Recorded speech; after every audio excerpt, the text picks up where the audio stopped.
গভীর রাতে ভারত পাকিস্তানে ৩টা লোকেশনে ৯টা টার্গেটে মিসাইল আক্রমণ করেছে। আমরা অনুমান করতে পারি এই আক্রমণ একটা ফুল স্কেল যুদ্ধে পর্যবসিত হতে পারে। পাকিস্তান আর্মি ২টা ভারতীয় জেট ভূপাতিত করেছে। ভারতের মিসাইল আক্রমণে পাকিস্তানের ৩জন নাগরিক নিহত হয়েছে, যার মধ্যে একজন শিশু। এই প্রসঙ্গে বহুল আলোচিত গাজওয়াতুল হিন্দ নিয়ে আমরা আজকে কথা বলবো। এইটা এমন একটা ধারণা নিয়ে যেটা একদিকে জিহাদের স্লোগান, আবার অন্যদিকে রাষ্ট্রীয় ভয়ের পুঁজি। গাজওয়াতুল হিন্দ শব্দটা শুনলেই কানে বেজে ওঠে ধর্মীয় যুদ্ধ, আগ্রাসন এবং এক গভীর ধর্মীয় আবেগের প্রতিধ্বনি। কিন্তু আসলে এটা কি? কোথা থেকে এলো এই কথা? আর কেন একবিংশ শতাব্দীতে এসে আবার মাথাচাড়া দিয়ে উঠেছে সেই পুরনো মিথ? আর কেনই বা বলছি এই গাজওয়াতুল হিন্দ সম্ভবত শুরু হয়েছে আর ভারত পরাজয়ের পথে অগ্রসর হচ্ছে? আসুন ইতিহাস, ধর্মতত্ত্ব এবং রাজনীতির সীমানা পেরিয়ে খুঁজে বের করার চেষ্টা করি এই ধারণার উৎস, ব্যবহার এবং পরিণতি সম্পর্কে। গাজওয়াত শব্দটা ইসলামী পরিভাষায় ব্যবহৃত হয় ওই সমস্ত যুদ্ধে যেখানে নবী রাসূল স্বয়ং অংশগ্রহণ করেছিলেন। আর হিন্দ মানে ভারত, এই দুটো শব্দ মিলে দাঁড়ায় হিন্দের যুদ্ধ। কিছু হাদিসে উল্লেখ করে ভবিষ্যতে মুসলমানরা হিন্দ বিজয় করবে, যেমন সুনান আল নাসাই এবং মুসনাদে আহমেদে একটা বর্ণনায় বলা হয়েছে, আমার উম্মতের একটা বাহিনী হিন্দের সঙ্গে যুদ্ধ করবে, আল্লাহ তাদের ক্ষমা করবেন। তবে ইসলামিক স্কলারেরা অনেকেই বলেন যে এই হাদিসগুলোর সনদ দুর্বল এবং এগুলোকে ঐতিহাসিক ভাষ্য হিসেবে ধরা যায়, কিন্তু তা দিয়ে আধুনিক রাজনৈতিক সহিংসতার বৈধতা পাওয়া যায় না। ২০ শতকের শুরু থেকে বিশেষ করে পাকিস্তানের রাষ্ট্রনীতিতে গাজওয়াতুল হিন্দ হয়ে ওঠে এক কল্পিত ধর্মীয় আদর্শ। অনেক সংগঠনই তাদের রাজনৈতিক প্রোপাগান্ডায় এই শব্দগুলো ব্যবহার করে বারবার, যেন ভারতের বিরুদ্ধে যে কোনো যুদ্ধ মানেই ইমানের লড়াই। এই ধারণা ব্যবহার করে রাষ্ট্রীয় সহিংসতা, সীমান্ত সন্ত্রাসকে বৈধতা দেওয়ার চেষ্টা করা হয়। আবার পাশাপাশি এই টার্মটাকে ধরেও ভারতের মুসলমানদের সন্দেহের চোখে দেখার সুযোগটাকে সৃষ্টি করা হয়। কিন্তু এটা কি আক্ষরিক অর্থে যুদ্ধ নাকি প্রতীকী যুদ্ধ? সেই যুদ্ধ কি শুরু হয়েছে? আর যদি শুরু হয় তাহলে কিভাবে শুরু হয়েছে? আর এই যুদ্ধের পরিণতি বা কি? আমার মনে হয় এই লড়াই শুরু হয়েছে, আর এটা শুরু করেছে বিজেপি আর আরএসএস এর হিন্দুত্ববাদী রাজনীতি দিয়ে। এই যুদ্ধটা বাস্তবে অস্ত্রের নয়, বরং পরিচয় নির্মাণের যুদ্ধ, যা ভারতীয় উপমহাদেশকে ঠেলে দিয়েছে একত্ববাদের প্রবণতা এবং আত্মবিরোধী সংকটের দিকে। কিভাবে?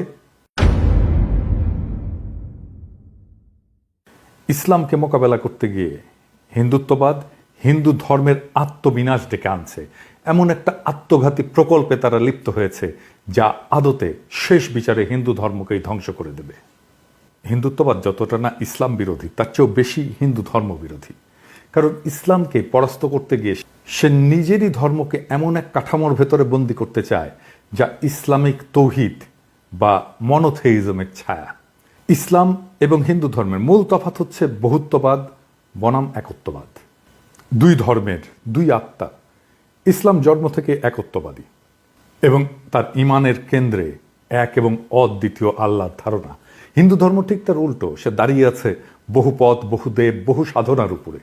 তন্ত্র, যোগ, শাক্ত, বৈষ্ণব, শৈব, অদ্বৈত, এক একটা ধারা, এক একটা জগৎ। ভগবদ গীতায় কৃষ্ণ বলেছেন যে যে যেভাবে আমাকে চায় আমি সেভাবেই তার কাছে ধরা দিই। এই কথাটাই হিন্দু ধর্মের বহুত্ববাদী হৃদয়।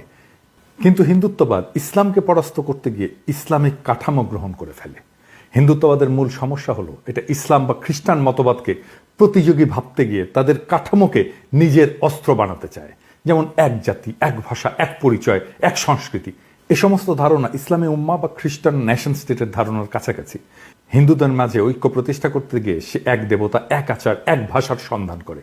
এই কারণেই সে নিজের ধ্বংস ডেকে আনে। কারণ হিন্দু ধর্ম কখনো ঐক্য দিয়ে টিকে ছিল না, টিকে ছিল সহাবস্থানে। একত্ববাদের দিকে ঝুঁকে পড়া মানেই তৌহিদের বিজয়। যখন হিন্দুত্ববাদ ইসলামকে ফাইট করতে যায় তখন সে আসলে তৌহিদেরই জয় নিশ্চিত করে।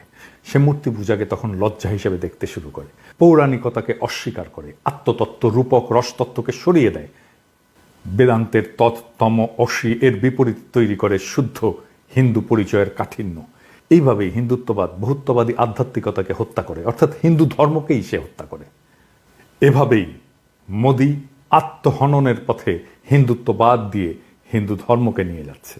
এইভাবেই একদিন হিন্দুত্ববাদ যখন নিজের দেহে একক দেবতার ধর্ম নির্মাণ করবে, তখন সে নিজেই আর হিন্দু থাকবে না, সে হয়ে উঠবে একটা হিন্দু নামধারী ইসলামী রাষ্ট্রীয় কাঠামোর ছায়া, যার মধ্যে থাকবে না সাধনার পথ, থাকবে না দেবদেবী উপাসনা, থাকবে না অবতার তত্ত্ব, থাকবে না উল্টো যুক্তি। সে সময় ইসলাম যদি আসে তাহলে সে বলবে, তুমি তো একত্ববাদকেই বিশ্বাস করো, কিন্তু আমাদের একত্ব অনেক আগে থেকেই পরিণত, তুমি শুধু তার ছায়া, তুমি তাকে অনুসরণ করেছো। এই ছায়া যখন আত্মার আর আশ্রয় দিতে পারে না, তখন মানুষ মূল উৎসের দিকে ফিরে যায়। তখন তৌহিদ শুধু জয়ী হয় না, হিন্দুত্ব নিজেই তাকে তার মঞ্চ প্রস্তুত করে দেয়। তাই গাজওয়াতুল হিন্দ কোনো বাহ্যিক যুদ্ধ নয়, এটা ভারতীয় পরিচয়ের মধ্যে এমন এক আত্মঘাতী দ্বন্দ্ব, যেখানে এক ধর্ম অন্য ধর্মকে মোকাবেলা করতে গিয়ে নিজেকেই তাকে রূপান্তর করে ফেলে। হিন্দুত্ব ইসলামকে হারাতে গিয়ে ইসলামিক কাঠামোকে গ্রহণ করে। এটাই আত্মহনন, এটাই ইতিহাসের সবচেয়ে বড় পরাজয়, যেখানে তুমি যেত না, বরং তোমাকে হারিয়ে অন্য কেউ তোমার জায়গায় দাঁড়িয়ে যায়। আমি যখন রেকর্ড করছি তখন ফ্রান্সে গভীর রাত, ঘড়ির কাঁটা থমকে নেই, কিন্তু সময় থমকে গেছে। ভারত পাকিস্তানের সীমান্তে যুদ্ধের দামামা, আলো নয় কেবল ধোঁয়া। পাকিস্তান দাবি করেছে ভারতের হামলায় নিহত হয়েছে 3 জন নিরস্ত্র মানুষ, একজন শিশু যার হাতে ছিল খেলনা, কোনো বন্দুক না। এটাই কি সেই যুদ্ধ যেটা বহুদিন ধরে গল্পে ছিল, হাদিসে ছিল, প্রপাগান্ডায় ছিল? গাজওয়াতুল হিন্দ, যার কথা একদা বলা হতো একদিন হবে, সেই যুদ্ধ কি আজকে শুরু হলো? নাকি আমরা অনেক আগেই চুপচাপ নিজের ভেতরে সেই যুদ্ধ শুরু করে ফেলেছি? বিজেপি আরএসএস যখন হিন্দু রাষ্ট্র গড়ার নাম করে হিন্দু ধর্মের বহুত্ববাদকে খরচা করে ফেলে, তখন তারা ইসলামকে হারাতে গিয়ে তৌহিদের কাঠামো নিজের ধর্মে বসিয়ে দেয়। আর এভাবেই গাজওয়াতুল হিন্দ কোনো মুসলিম বাহিনীর হাতে নয়, হিন্দুত্ববাদের হাতে ভারতের ভেতরেই শুরু হয়ে যায়। এখন যারা বলবে ভারত জিতেছে, তারা হয়তো মৃতদেহ গুনছে না, কারণ এই যুদ্ধে পরাজয় মানে শুধু শত্রুর জয় নয়, নিজের পরিচয় হারিয়ে ফেলা, নিজের আধ্যাত্মিকতাকে পোড়ানো, নিজের ধর্মকে কাঠিন্যে মুড়ে দেওয়া। হিন্দুত্ব যখন অদ্বৈতবাদ দিয়ে এক পথে হাঁটতে চায়, তখন সে নিজেই নিজের সমস্ত পথ হারায়। আর তখন ইসলাম আসলে আর কিছু করেও না, সে শুধু দাঁড়িয়ে থাকা দেখে কিভাবে তার প্রতিদ্বন্দ্বী নিজেকেই প্রতিলিপি করে ফেলে। এই যুদ্ধের শেষে কি থাকবে? ভবিষ্যৎ হয়তো বলবে এই অঞ্চলে একদিন এমন এক ধর্ম ছিল যার নাম হিন্দু ধর্ম, যার অসংখ্য পথ ছিল, দেবতা ছিল, রূপক ছিল, নারী শক্তির পূজা ছিল, কিন্তু সে নিজেই নিজের শরীর পোড়ায় হিন্দু রাষ্ট্র নামের যজ্ঞকুণ্ডে। এই হলো গাজওয়াতুল হিন্দ, যেখানে শত্রু বাইরের কেউ নয়, শত্রু হয়ে ওঠে নিজের ভেতরের ভয়, প্রতিক্রিয়া আর পরিচয়হীনতা। এই হলো সেই সাংস্কৃতিক সুইসাইড, যার শেষে আর ধর্ম থাকে না, থাকে শুধু রাষ্ট্র।